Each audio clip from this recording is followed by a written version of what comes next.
할렐루야, 예수님 안에서 반드시 좋은 일이 있습니다.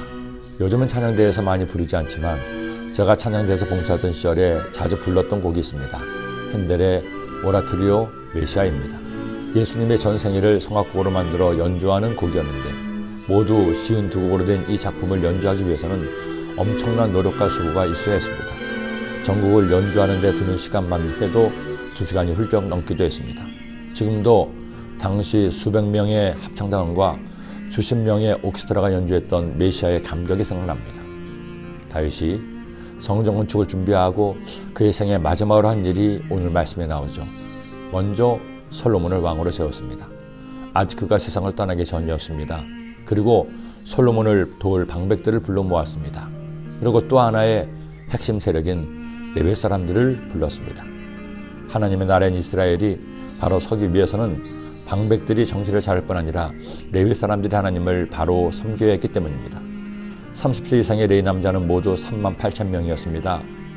그리고 그들로 이렇게 하나님을 섬기게 했습니다. 그 중에 24,000명은 야훼 성전의 일을 보살피는 자요, 6,000명은 관원과 재판관이요, 4,000명은 문지기요, 4,000명은 그가 야훼께 찬송을 드리기 위하여 만든 악기로 찬송하는 자들이로라. 저는 오늘 말씀을 보다가 제 눈을 의심했습니다. 하나님께 찬송한 레위인이 무려 4,000명이었습니다. 그 중에는 노래로 각종 악기로 연주하는 이들이 모두 포함되었겠죠. 그래도 그렇지 4,000명이라뇨. 다윗이 하나님을 찬양하는 일에 얼마나 최선을 다했는지를 알려주는 말씀이기도 합니다. 이 말씀 이후 24장, 25장, 26장의 말씀에서 레위 사람들이 하나님을 해야 할 일을 상세하게 기록하고 있습니다. 하나님의 나라 이스라엘이 바로 서기 위해서는 결국 하나님을 직접적으로 섬기는 레위인과 제사장이 얼마나 자신의 역할을 충실히 수행하느냐에 달려있기 때문입니다.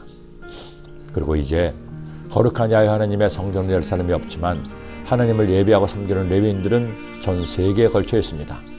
예수님의 대속의 은혜로 우리를 대신해서 제사를 드릴 제사장이 필요 없게 되었습니다. 나의 죄를 대신 담당할 제물도 필요가 없습니다.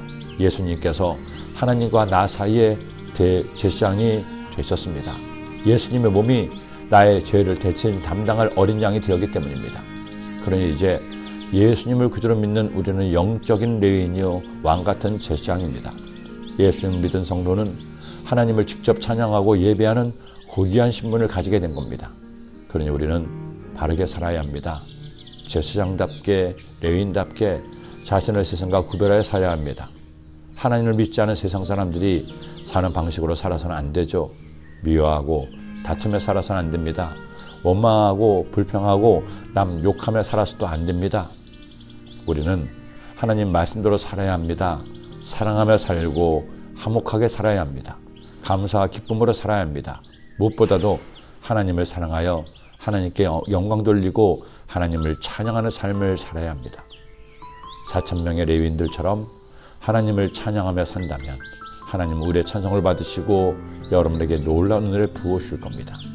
비록 핸델의 메시아는 부르지 못한다 하더라도, 음정이나 박자는 틀린다고 하더라도 여러분의 사랑을 담아 하나님을 찬송할 수 있을 겁니다. 그래서 저도 이 시간 이렇게 하나님을 찬양합니다.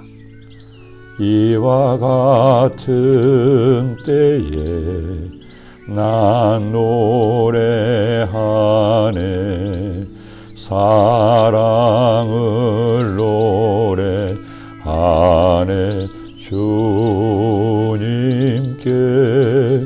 이와 같은 때에 손 높이 드네, 손 높이 드네, 주님께. 주님 사랑해요,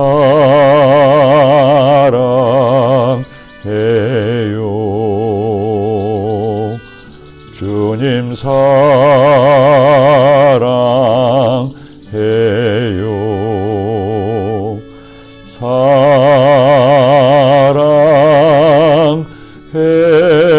사랑해요, 주님 사랑해요.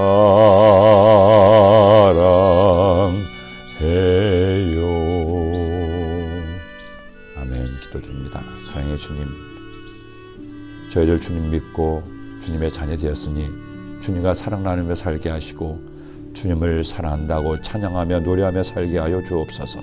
예수님의 이름으로 기도드립니다.